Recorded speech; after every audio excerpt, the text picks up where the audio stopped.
Imagine a situation where you've lost everything, whether through earthquake or flood, tsunami or cyclone, volcano or conflict.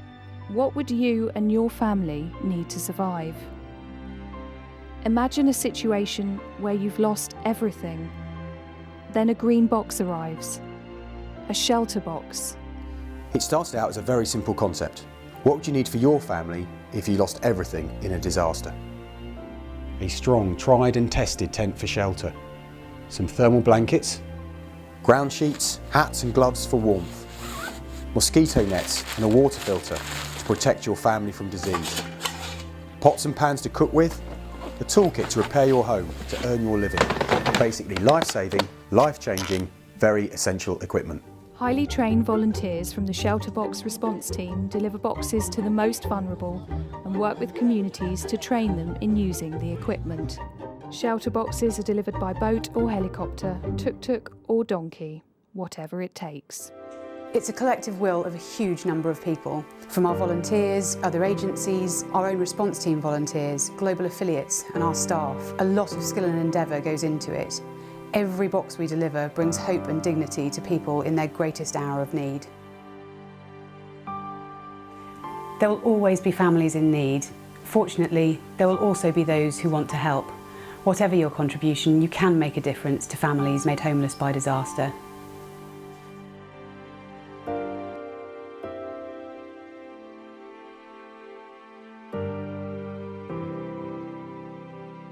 ShelterBox relies on volunteers and donations to make its work possible. Your gift of time or money can help save lives and give new hope to families who have lost everything. Bringing shelter, warmth and dignity in the shape of a green box.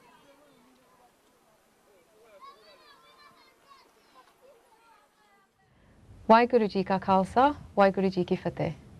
I'm Parminder and I'm from Sikh Channel Aid.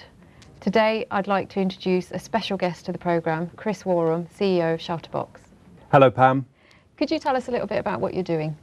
Well, ShelterBox, we're a disaster relief charity and what we do is deliver emergency aids to families around the world that have lost everything after natural disaster or conflict. But before I tell you more about ShelterBox, I'd like to say thank you to Sikh Channel Aid and all your viewers because you helped us enormously during the Nepalese earthquake last year.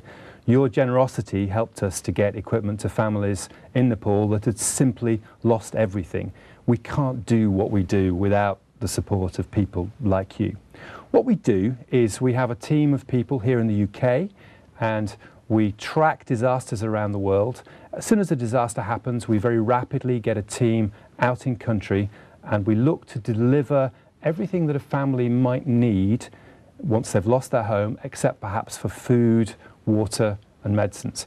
We've been going about 16 years and we've deployed to some 100 countries, every sort of disaster from floods, famines, tsunamis, earthquakes and very, very sadly conflict. So we're involved in all sorts of things. Sure, okay. And where are you based at the moment? What sort of things are we doing? At the moment, as you've probably seen on all the news channels, it's the Haiti hurricane that's causing us all sorts of difficulties at the moment. Hurricane Matthew, as we know, was a Category 4 hurricane that rushed across the Caribbean. It hit the tip of Haiti and has caused absolute devastation. Right now, we think there's about 1.5 million people that have been affected, with some 65,000 people currently made homeless. I've got a team of 8 in country at the moment.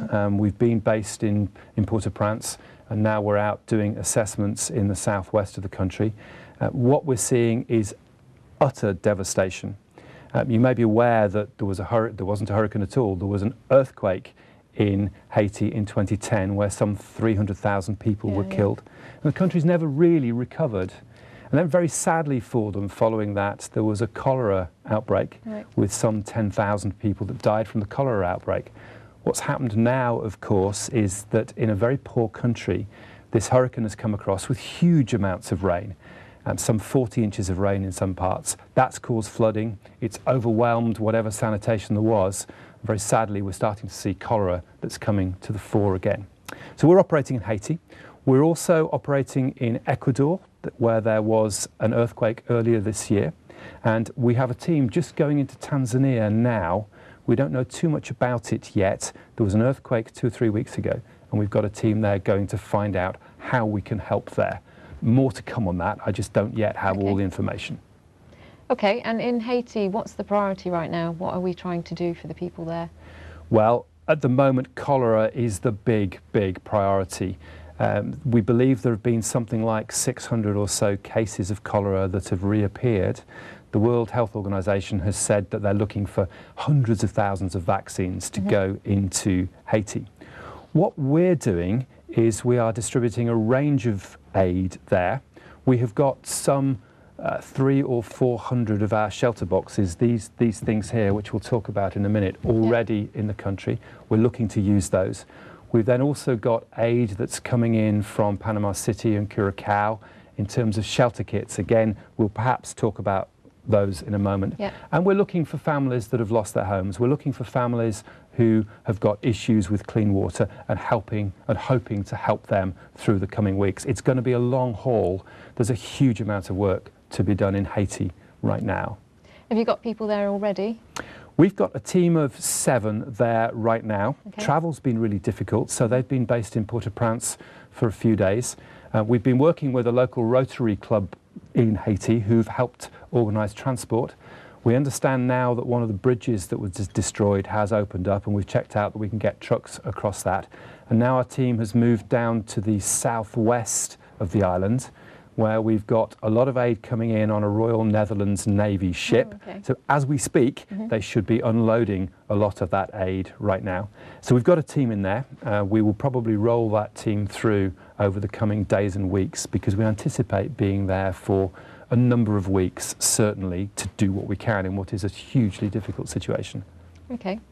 So we've got some of the kit here that we'd like to show up, just so they can see how their support will help. Okay. Can you talk about anything from the... Certainly. So let me explain what we've got here. ShelterBox is perhaps best known for this, the big green shelter box. We use that in about 30% of the countries that we go to. In there we have a tent, we have mosquito nets, we have pots and pans, we have a toolkit. We're probably not going to use too many of those in Haiti, because a tent is a point solution, if you like. If you've lost your home and I give you a tent, in many countries there's then no particular incentive to rebuild your own house. So what we're likely to be using in Haiti is what we call a shelter kit. The shelter kit is a range of tools and equipment that you as a householder might need in order to be able to make your home waterproof, to give yourself shade, but most importantly to help you start the process of recovery.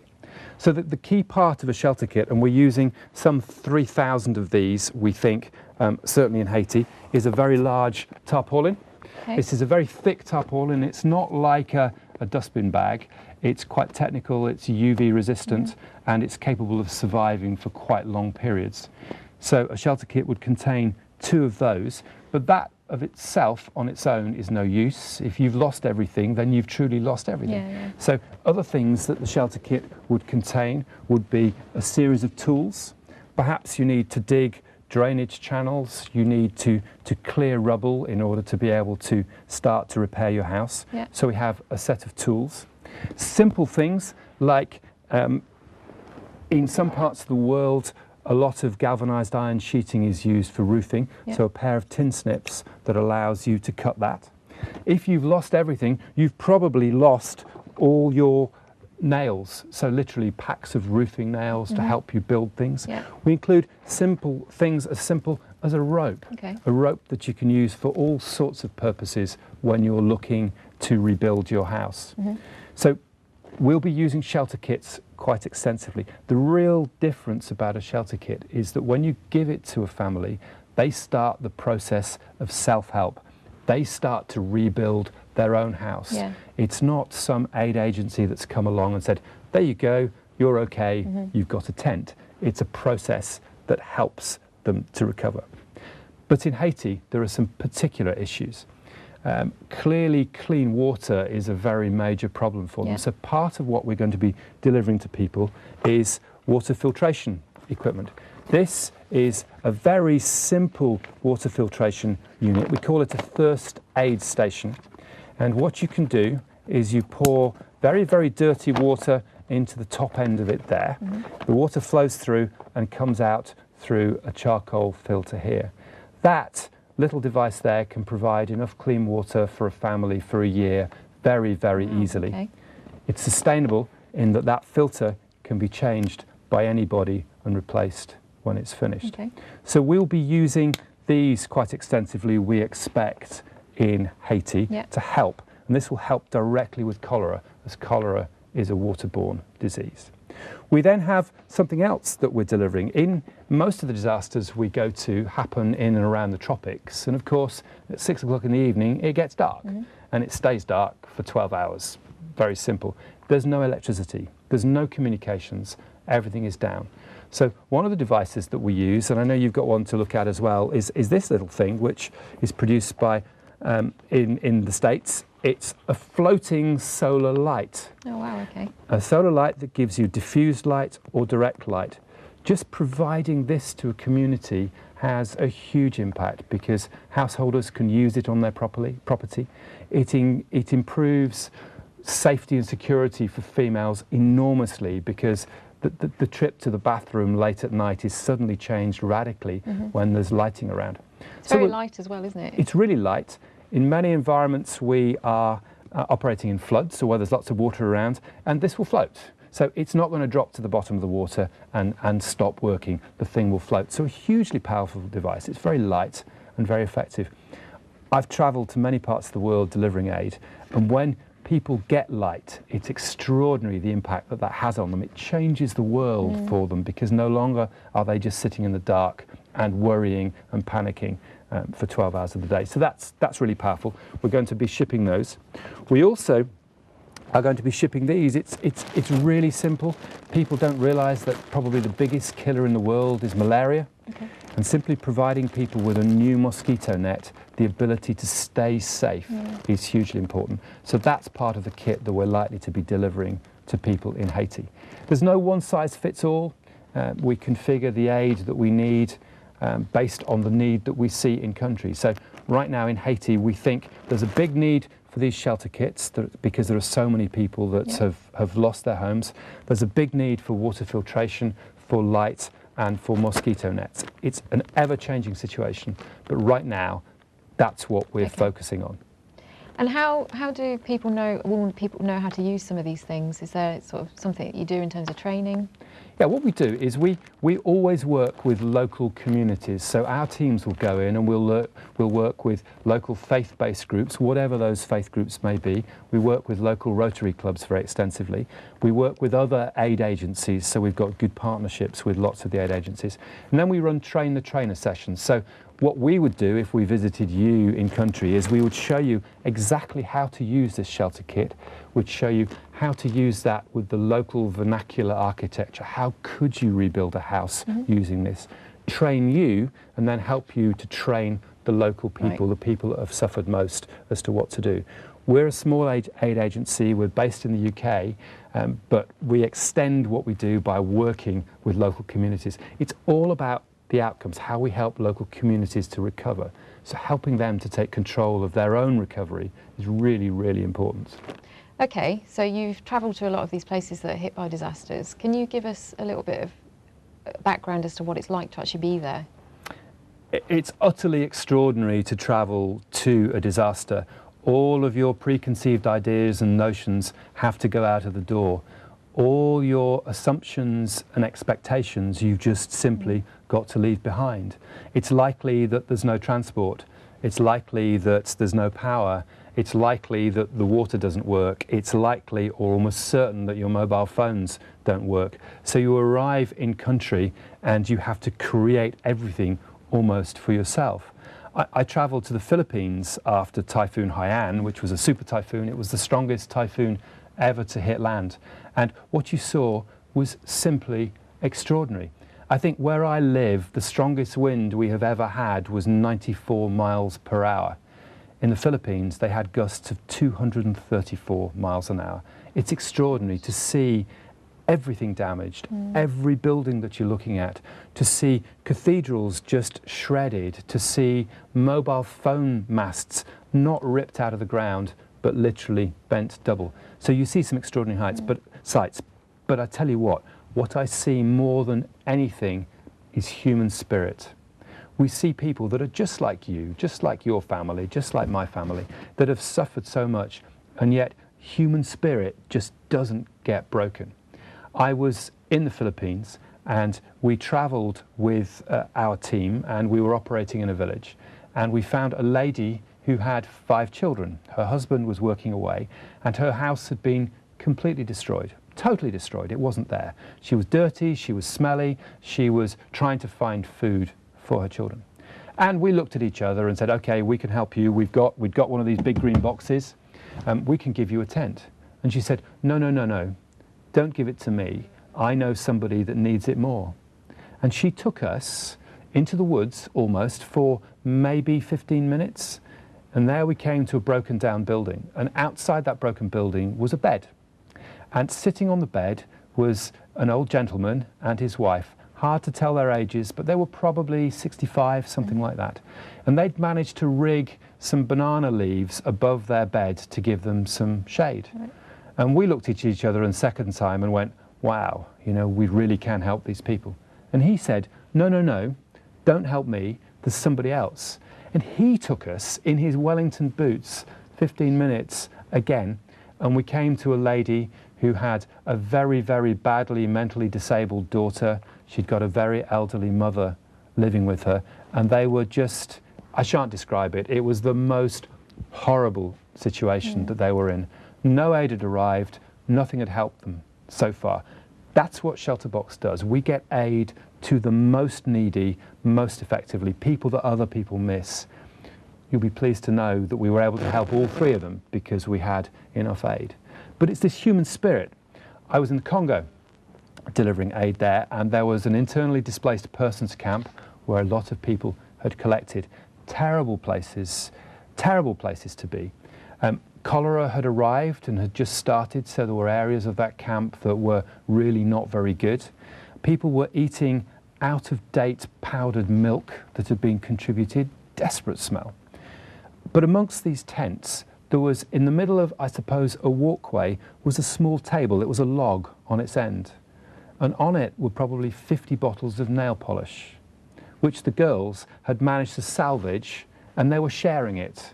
No matter how bad it is, no matter that there's cholera at the end of the camp, no matter that we're eating rotten powdered milk, paint your nails, make sure you look good. And it was just so uplifting to see how human spirit copes with the most enormous tragedies that you see around the world. Sometimes you see things which you can't do very much about. We say to our volunteers, you're going to cry once when you deploy. You're going to cry because you're going to see things which are just terrible. Cry, get over it, and get on with the job, because the right reaction is to use that to power yourself to help more people. Yeah, of course. So you talked about volunteers there. You wouldn't be able to do any of, you know, what you do without them. How can people, you know, if we've got viewers who want to actually volunteer to help you, how can they go about that? What do they need to do? Well, I think there are 3 things. Firstly, it's really important to say that whenever we deliver aid, we send out volunteers. So of our team of 8 in Haiti right now, just one of those individuals is employed. Right. The rest are from Canada. One of our team leads is one of our volunteers from Canada, and then also the UK, the US, and New Zealand. We have what we call our response team. We're just about to start recruiting for some more members of that response team. I suppose there are some 200 of us around the world. A lot of people apply. We put people through a very, very rigorous selection process, and then we train them over 9 days in the UK or in Texas about how to operate in a disaster zone. Safety and security is really important. Right. How do you help people? How do you go about operating in this environment? So we're always looking for response team members. On our website in the UK, that's shelterbox.org. Okay. There will be application forms and so forth a little bit later on in this year. Another way people can help is to represent us, to talk to schools, to talk to Rotary clubs, to talk to faith groups about what we do and tell stories about our deployments, to tell stories about places that we've been and to build awareness of what we do. And then the third way to very, very practically help is to donate. I'm sorry, that's really straightforward, but there's a direct connection between funds that we receive and this kind of aid which gets to families just like you and me. So response teams certainly will be recruiting soon. Become a speaker for us, representing us around the world, and then donate. Donate to us and we can help more families that have lost everything. So how are ShelterBox able to get out to these areas so quickly? It's always a real challenge for us. We've got an operations team and it does a lot of scanning to make sure we're watching what earthquakes are happening. We watch the weather really closely. We're an emergency response organisation, so we're always ready to go. Our goals are to have an assessment team on the ground, usually within 2 days or 3 days of a disaster happening. Obviously that varies. Just occasionally we know of things that are going to happen. So for example, you might have been watching developments in and around Iraq and Mosul. We know that very sadly there are likely to be an awful lot of refugees coming out of Mosul. Sometimes we know that rivers are going to flood. So we know that in Central Africa we're likely to see big flooding in Niger, Cameroon and potentially Mali because of some of the effects of El Nino. We know that rains are making the rivers rise. We track typhoons, we track hurricanes. We've been tracking Hurricane Nicole in the Caribbean, following on from Hurricane Matthew. It's a challenge. We just never know what's going to happen. So we've just got to be on our game all the while with an operations team watching what's going on. It's a real challenge to run the business because at any one moment there might be nothing happening and then in a week's time we could have 5 deployments around the world. So we've absolutely got to be available and on top line all the while. So the viewers at home, Chris, how can they get involved in supporting ShelterBox? Well, as we run up towards the end of the year, we've got what I think is a really fantastic campaign running. We've got a thing called Shine for ShelterBox. At this time of year, lots of families get together for shared meals. And what we're saying is run a Shine for ShelterBox event. Run something. Perhaps it's burgers at bonfire night, perhaps it's a Cornish cream tea, perhaps it's a curry night, perhaps it's a fish and chip supper. But run it for ShelterBox. You could run it in your own home. We send you a pack and we send you one of these little lights to go with it so that you can light your table. You could perhaps persuade your local pub or restaurant to run an evening called Shine for ShelterBox. It's really engaging. It's doing what we all like to do at this time of year, which is share food and drinks with our family.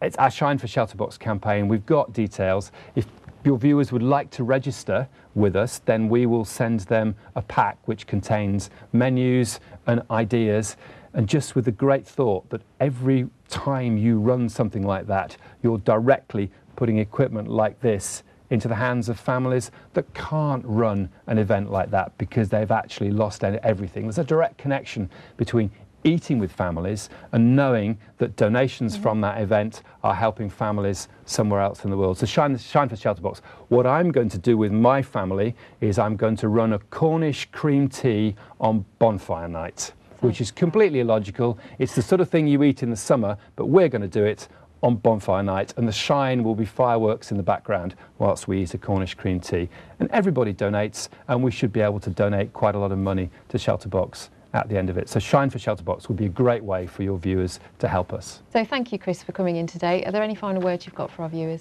A very simple final word. It's just a big thank you from the people in Nepal who are now in safe, secure accommodation by virtue of your viewers' generosity. Thank you. Nothing more than that. Well, it's been great to have you on the show. We'd just like to say thank you again for coming in and taking the time to show us some of the great things you're doing. So viewers, please donate now. We need as much support as we can get. As you've seen, you know, some of the conditions over there are not great, so whatever you can do would be much appreciated. If for any reason, you know, we can't use your funds to use out in Haiti, we will make sure that they are used for other worthwhile causes around the world. Waheguru Ji Ka Khalsa, Waheguru Ji Ki Fateh.